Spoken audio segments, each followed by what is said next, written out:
Ai à, hôm nay trời nắng đẹp nhỉ. Xem nào. Xem con trâu của bà thế nào. Đây. Xem con trâu của bà nào. Đẹp không? Đây này. Thế, chúng mình đi xuống đi dễ đây là đi là xem con trâu nào. Con trâu ơi, con trâu đây. Con trâu ơi. Trâu đẹp thế. Trâu. Ui, nhìn này.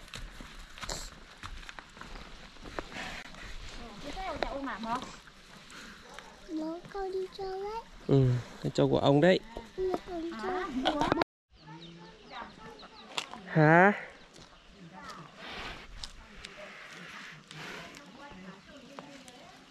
Lọt thế hả nè. Cái ở môn cho nó lon hai mình mà sắc hộ cái hả?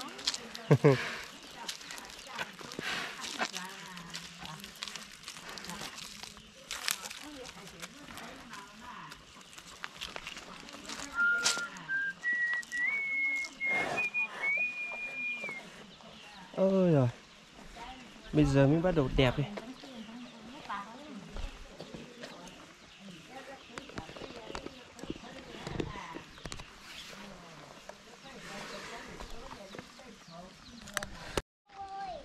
Con trâu ơi này, đứng ở đây xem thôi.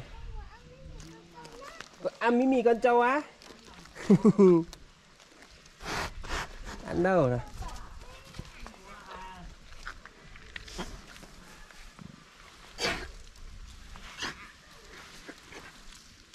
Cái ăn dính tiện.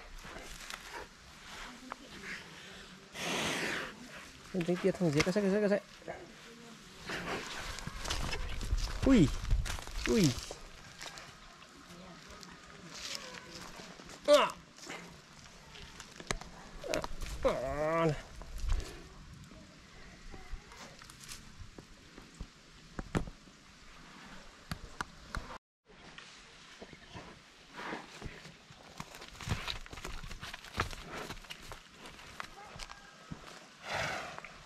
Con thích không?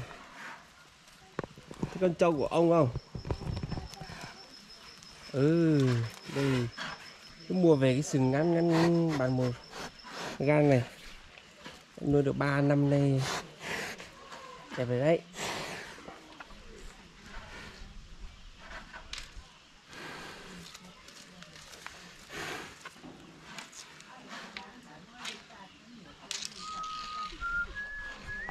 Thật à?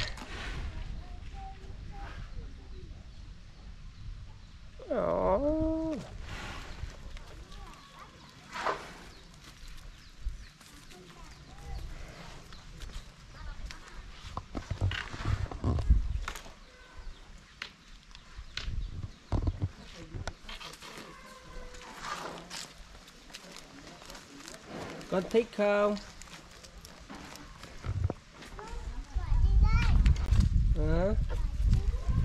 Trứng à?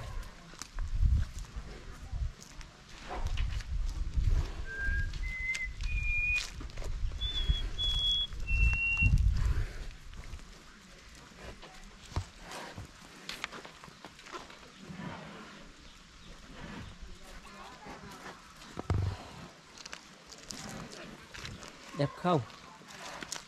Con bảo đây là con gì? Trâu của ông ấy. Trâu của ông ấy hả?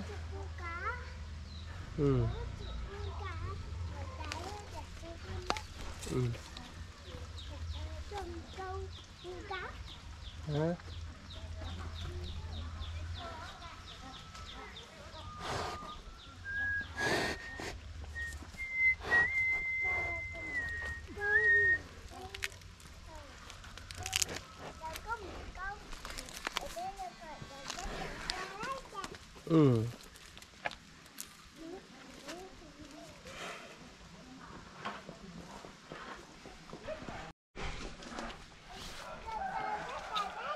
Nó thích không?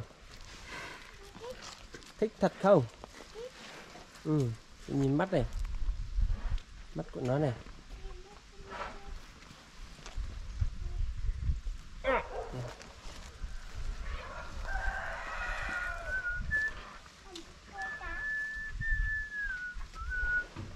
Cái gì cơ? Giấy.